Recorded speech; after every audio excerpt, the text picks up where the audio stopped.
नमस्कार, NockingNews.com में आपका स्वागत है। मैं हूं गिरजेश वशिष्ठ। किस तरह से अमेरिका मौत का सौदागर बना हुआ है, इस पे आज बात करेंगे। और आज मैं आपको बताऊंगा कि किस तरह से अमेरिका के अपने सरकारी दस्तावेज, उनके रक्षा मंत्रालय के दस्तावेज बता रहे हैं कि अमेरिका पूरी दुनिया में खतरे के घटिया खेल खेल रहा है। और इसके कारण दुनिया में कोई बड़ी बात नहीं कि आने वाले समय में कोरोना वायरस से भी बड़ी बीमारी आ जाए, दुनिया के ऊपर एक कोई बहुत बड़ा खतरा आन पड़े जिसकी हमने और आपने कभी कल्पना भी नहीं की होगी। और ये दस्तावेज से खुलासा हुआ है, और खुलासा भी ऐसा खुलासा हुआ है जो आज की तारीख में बेहद खतरनाक परिस्थितियां हमारे सामने रखता है। एक लेबोरेटरी मिली है, ऐसी लेबोरेटरी और ऐसी जगह पर जो दुनिया में तबाही ला सकती थी। वुहान की बात नहीं हो रही है, पाकिस्तान में जो चीन की मदद से लेबोरेटरी चल रही थी उसकी बात भी नहीं हो रही है। ये लेबोरेटरी और भी ज़्यादा खतरनाक थी।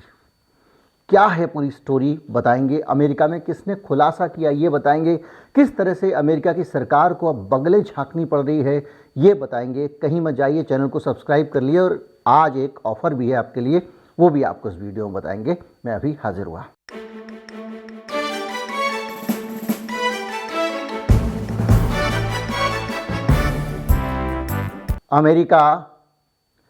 अमेरिका ने यूक्रेन में एक बड़ी खतरनाक बायो लैब को फंडिंग की है। और ये जो फंडिंग हुई है ये ठीक उस तरह से है जिस तरह से डॉक्टर फाउसी की लैब वुहान लेबोरेटरी को पैसे दिया करती थी। लेकिन डॉक्टर फाउची की जो लेबोरेटरी थी वो एक हेल्थ लेबोरेटरी थी।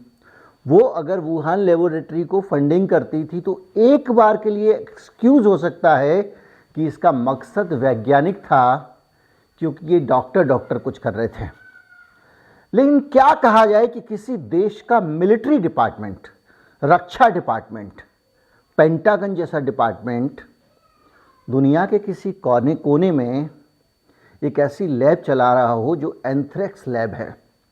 मार्च में ये आरोप लगे थे, रूस ने ये आरोप लगाए थे कि यूक्रेन के अंदर अमेरिका एक एंथ्रेक्स लैब चलाता है जो बायो वेपन्स का मामला है। और इसको लेकर वो संयुक्त राष्ट्र में भी गया था। संयुक्त राष्ट्र में जाकर उसने शिकायत की और यूएन सिक्योरिटी काउंसिल ने उसकी शिकायत को सुनने से इनकार कर दिया और उस पर विचार करने से इनकार कर दिया। सब तरफ ये समझा गया कि ये रूस का एक प्रोपेगेंडा है, एक प्रचार है, दुष्प्रचार है, जिसको युद्ध के दौरान लोग एक दूसरे के खिलाफ करते हैं। तो रूस जो है वो यूक्रेन और अमेरिका के खिलाफ कर रहा है, इसलिए इसको खारिज कर दिया गया। समय बड़ा बलवान होता है, समय धीरे धीरे आगे बढ़ता रहा और अभी अचानक एक जुडिशियल वॉच करके एक संस्था अमेरिका की, जो करप्शन ये वो जितने उल्टे सीधे काम होते हैं उनको एक्सपोज करती रहती है। तरह तरह के डॉक्यूमेंट निकालते हैं, आरटीआई टाइप का काम करते हैं और उसके ज़रिए वो सरकार को एक्सपोज करते हैं, अपनी सरकार को। भारत के कुछ खास विचारधारा के लोगों की नज़र में वो देशद्रोही हो सकते हैं। उन्होंने एक रिपोर्ट निकाली है, 400 पन्ने से ज़्यादा की रिपोर्ट है। और जुडिशियल वॉच की ये रिपोर्ट, कुछ डॉक्यूमेंट हैं डिफेंस डिपार्टमेंट के, ये उनका अपना कुछ लेखन नहीं है, विचार नहीं है, सोशल मीडिया पोस्ट नहीं है। और ये जो सरकारी डॉक्यूमेंट निकले हैं, इन डॉक्यूमेंट के हिसाब से यूक्रेन में बायो वेपन्स की तरह एक लेबोरेटरी को फंडिंग की जा रही थी, फंड किया जा रहा था। और इससे ये खबर खुल के आ गई। $11 मिलियन की फंडिंग के अभी तक सीधे सीधे प्रमाण मिले हैं। और ये संस्था जो है इसने एक प्रेस रिलीज जारी किया है और अमेरिकी रक्षा मंत्रालय के दस्तावेज उसने अटैच किए हैं। तो ये जो दस्तावेज हैं ये बड़ी अनोखी कहानी कह रहे हैं। इन दस्तावेज में ऐसी ऐसी चीज़ें निकल के आ रही हैं, जैसे कि वहाँ पे एक डेजिग्नेशन था, इंचार्ज एंथ्रेक्स लैब। अमेरिका अगर कहे कि भाई ये बहुत सामान्य टाइप का रिसर्च था, मेडिकल रिसर्च में हम मदद कर रहे थे यूक्रेन की, तो इंचार्ज एंथ्रेक्स लैब जैसा डेजिग्नेशन क्यों था, इस पर एक सवाल उठ रहा है। लबीबी, खार्कोव, पोल्टावा में 30 से ज़्यादा ऐसी लेबोरेटरीज हैं जिनमें खतरनाक वायरस बनते हैं और अमेरिका की सरपरस्ती में बनते हैं। और इन खतरनाक जो वायरस एजेंट हैं उनके साथ अमेरिका काम कर रहा था। ये जो संस्था है इसने कैसे पकड़ा, ये अपने आप में सोचने वाला एक बड़ा रोचक किस्सा है, जिससे इस संस्था को लगा कि दाल में कुछ काला है।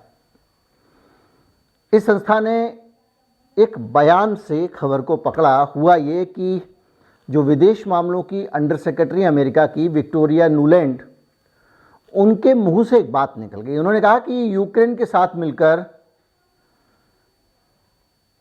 अमेरिका जो वो बायो लैब वहाँ पे है हमारी यूक्रेन में, उसको रूस के हाथों पड़ने से बचाने के लिए काम कर रहा है, ये उसने बोल दिया। इसके साथ ही पक्का हो गया कि वहाँ पे लैब है। लेकिन इसके बावजूद कोई गलती नहीं मानता, इसलिए इन्होंने दस्तावेज निकाले और वो दस्तावेज निकालने के बाद बड़ा मसला खड़ा हो गया है और अमेरिका के पास मुंह छिपाने को जगह नहीं बची है। जो आलोचक हैं उनका कहना यह है कि भाई आपने यूक्रेन में लैब बनाई, क्या सोचकर बनाई थी? तो लोग कह रहे हैं भाई क्यों नहीं बना सकते, जब सारी जगहों पे हम लैब बना सकते हैं तो यूक्रेन में क्यों नहीं बना सकते? तो इसलिए नहीं बना सकते कि यूक्रेन दुनिया के सबसे करप्ट, भ्रष्टाचार में डूबे हुए देशों में से एक है। और इतनी खतरनाक सेंसिटिव लेबोरेटरी अगर आप ऐसे देश में बनाते हैं तो कब कौन पैसे खा के क्या लीक कर दे क्या पता, पहली चीज़। दूसरा, आप ऐसा वायरस क्यों बना रहे हैं जिसका काम वायु वेपन्स में होता है? यानी ये वायु वेपन्स अगर आपको नहीं पता तो बता दूं, ये दरअसल हथियार नहीं होते हैं, बम नहीं होते हैं। ये वायरस है, बैक्टीरिया है जो किसी तरह से कहीं पे फैलाना हो, किसी जगह पे बीमारी फैला देनी हो, किसी इलाके में जाके कुएं में डाल के आ गए, पानी की टंकी में डाल के आ गए, कहीं पे जाके एक बल्ब फोड़ दिया, उसके अंदर से हवा में चले गए, इस तरह से वायरस फैलाए जाते हैं। आपको याद होगा एक बुक है, एक बुक समरी है कुकू एफएम की, जिसमें ये बताया गया था कि how to prevent the future pandemic. उस बुक समरी में बहुत सारी बातें इससे जुड़ी हुई हैं कि भविष्य में कोई बीमारी बड़ी ना फैले। क्योंकि अगर आप लैब लीक थ्योरी को मानते हैं कि वुहान लैब से ये वायरस लीक हुआ था, तो आपको फिर सारी लेबोरेटरीज को लेकर अलर्ट हो जाना पड़ेगा। ये जो बुक समरी है ये कुकू एफएम पर उपलब्ध है। कुकू एफएम पे ऑडियो बुक्स का खजाना है, 10,000 से ज़्यादा ऑडियो बुक्स हैं, ऑडियो साहित्य है अलग अलग विषय में, हर विषय में आपकी हर रुचि का साहित्य है। और बड़ा सस्ता सा उसका सब्सक्रिप्शन है, 1 साल के लिए 399 रुपये। और अगर आप हमारे दर्शक हैं तो आपको ये आधे दाम में मिल जाता है, बशर्ते आप इस लिंक से जाएं जो डिस्क्रिप्शन में है, उसे क्लिक करिए और एक कोड डाल दीजिए जो हमारा कोड है KN50। पहले 250 लोगों को 50% डिस्काउंट मिल जाता है। इसके अंदर एक और सुविधा भी है कि सोते समय आपकी नींद लग जाए तो आपका मोबाइल आप बता देंगे, उतनी देर बाद बंद कर देगा। ऐसी बहुत सारी सुविधाएं हैं और ये सब्सक्रिप्शन आसानी से मिल सकता है। और अगर आप चाहते हैं तो लिंक को क्लिक करें, कोड डालें और हासिल कर लें कुकू एफएम का सब्सक्रिप्शन, जिसमें 10,000 किताबों का एक्सेस आपको मिल जाएगा। और इनकी सबसे अच्छी बात यह है कि आपने एक बार सब्सक्रिप्शन ले लिया तो रोज़ रोज़ ये नहीं होगा कि प्रीमियम में तो इसके अलग से पैसे दीजिए। एक सब्सक्रिप्शन, उसके बाद आपका काम खत्म हो जाता है। अब आते हैं बायोलैब वाले मामले पर। तो बायोलैब जो है वो बेसिकली ऐसे वायरस, ऐसे बैक्टीरिया विकसित की जाते हैं। गेन ऑफ फंक्शन एक प्रक्रिया है जिसमें अलग अलग वायरस को अलग अलग परिस्थितियों में, कभी बहुत ज़्यादा तापमान में, कहीं बहुत ज़्यादा कम तापमान में, कभी कोई केमिकल डाल के, कभी कोई एसिड डाल के ये चेक किया जाता है कि वायरस परिवर्तित होकर खतरनाक तो नहीं हो जाएंगे, और अगर खतरनाक हो जाते हैं तो उनका हम कैसे प्रिवेंशन करें। ये इसका फेयर तरीका है, ईमानदार तरीका है।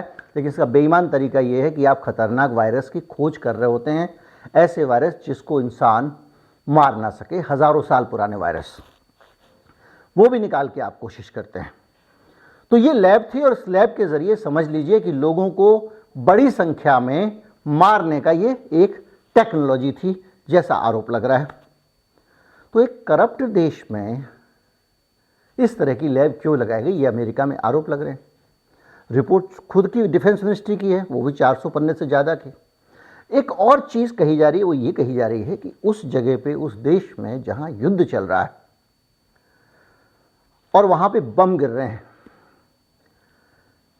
रूस पहले ही जो उनके न्यूक्लियर ठिकाने हैं, नाभिकीय ठिकाने हैं, या परमाणु संयंत्र हैं, उनके ऊपर कभी बम गिरा रहा है, कभी उनको डिस्टर्ब कर रहा है, ये सारे आरोप उसके ऊपर लग रहे हैं। तो ऐसी हालत में आप इस लैब को कैसे छोड़ सकते हैं। माना कि रूस उसके ऊपर कोई मिसाइल नहीं गिराएगा, लेकिन इस बात से तो इनकार नहीं किया जा सकता कि इतना असुरक्षित वातावरण है, बिजली नहीं है, कभी कहीं भी कोई मिसाइल गिर सकती है, डर है। तो वहाँ जो काम करने वाले वैज्ञानिक हैं वो उस लैब को छोड़ के भी तो जा सकते हैं, और एक छोटी सी गलती इतने सारे खतरनाक वायरस को वातावरण में छोड़ सकती है। ये बहुत सारे आरोप तरह तरह के लग रहे हैं, और इसलिए कहा जा रहा है कि अब बाइडेन को जवाब देना चाहिए, बाइडेन फंस गए हैं। करप्ट देशों की सूची में क्यूबा से भी नीचे बताया जाता है इसको, और ये इतिहास बताता है कि इस तरह की गलतियां पहले भी खतरनाक साबित हुई हैं। जापान में भी यही हुआ था किसी जमाने में, 30 की बात बताई जाती है। ये सारे के सारे आरोप लग रहे हैं, और जब ये कंफर्म हो गया है, अमेरिका मुकरने के बावजूद स्वीकार कर चुका है, उसके दस्तावेजों में लिखा मिला है एंथ्रेक्स मैनेजर, तो रूस की प्रतिक्रिया आई है। रूसी राजदूत एनातोली एंटोनोव ने कहा है कि अमेरिका यूरोप में जैविक हथियारों के नियमों के उल्लंघन के तथ्यों की पुष्टि कर चुका है, और इसको लेकर रूस बहुत चिंतित है। रूस ने दावा किया है कि 30 अमेरिकी वित्तपोषित होता है मतलब अमेरिका से पैसा मिली हुई 30 लैब अमेरिका की सेना के साथ सक्रिय रूप से सहयोग कर रही थीं, ये इसमें शामिल हुआ। इसलिए ये ज़्यादा इम्पोर्टेंट देखिए इसलिए है क्योंकि ये डिफेंस वाले काम कर रहे हैं। डिफेंस को वायरस से क्या लेना देना सिवाय इसके कि वो मारने के लिए इस्तेमाल करेगा, इसलिए ज़्यादा चिंता की बात है। और अमेरिकी सेना के साथ कोऑर्डिनेटेड वे में अगर 30 लेबोरेटरी चल रही तो ये बड़ा आरोप है। लेकिन हम सब जानते हैं कि अब जैसे देखिए सुप्रीम कोर्ट में मामला आया नोटबंदी का, लग रहा था मोदी सरकार के लिए जवाब देना मुश्किल होगा। ये स्पष्ट हो गया है कि मोदी सरकार ने प्रक्रियाओं का पालन किए बगैर नोटबंदी की, जो मोदी सरकार का अधिकार नहीं था। हमारे देश में कहीं कोई सरगर्मी है, किसी के मुंह से कोई आवाज़ निकल रही? इतने मुर्दा समाज बन चुके हैं दुनिया के लोग, उनके अंदर एक रेजिलियंस आ गया है, एक तरह की सहन शक्ति विकसित हो गई है, कुछ भी हो उनको कोई फर्क नहीं पड़ता है। इससे बड़ा गंभीर आरोप कोई नहीं हो सकता था। उसके बावजूद लोग चुप हैं। उसी तरह से यूक्रेन में हो रहा है, वहाँ पे कोई इस पे जवाब नहीं उठा रहा, और अमेरिका ये सब करके भी आसानी से बच जाएगा क्योंकि कोई आवाज़ ही नहीं उठने वाली है। बहरहाल चीन ने दावा किया है कि ये जो लेबोरेटरीज आपके सामने आई हैं अमेरिका की, ये टिप ऑफ आइसबर्ग हैं। एक बड़ा सा बर्फ का पहाड़ समुद्र में डूबा हुआ है, उसकी नोक ऊपर निकली हुई है, और आप समझ रहे हैं कि ये इतना ही बड़ा होगा, लेकिन ऐसा नहीं है। जितना बड़ा ये दिख रहा है इससे बहुत बड़ा ऑपरेशन अमेरिका वायरस बनाने के लिए चलाता है। भैया ये चीन से ज़्यादा कौन अच्छी तरह बता सकता है। बहरहाल ये एक खुलासा हुआ है, ये खुलासा बेहद खतरनाक है, चिंतित कर देने वाला है, और इसका मतलब ये है कि दुनिया की सरकारें लोगों की ज़िंदगी की भी परवाह नहीं करती हैं, पता नहीं किसके लिए काम करती हैं, कहाँ कहाँ उनका दिमाग जाता है, क्यों ऐसे काम कर रहे हैं, क्यों ये भस्मासुर बने हुए हैं, अपने लिए, इंसानियत के लिए, मानवता के लिए क्यों लोगों को मर जाने देना चाहते हैं, मौत के सामान का कारोबार क्यों कर रहे हैं। सोचने का विषय है, सोचिएगा। UPI ID डिस्क्रिप्शन में है, QR कोड स्क्रीन पर है। अगर आप मदद करना चाहते हैं, कुकू FM के ऑफ़र का लाभ लेना चाहते हैं तो डिस्क्रिप्शन में लिंक है और स्क्रीन पर उनका कूपन कोड है। नमस्कार, जय हिंद।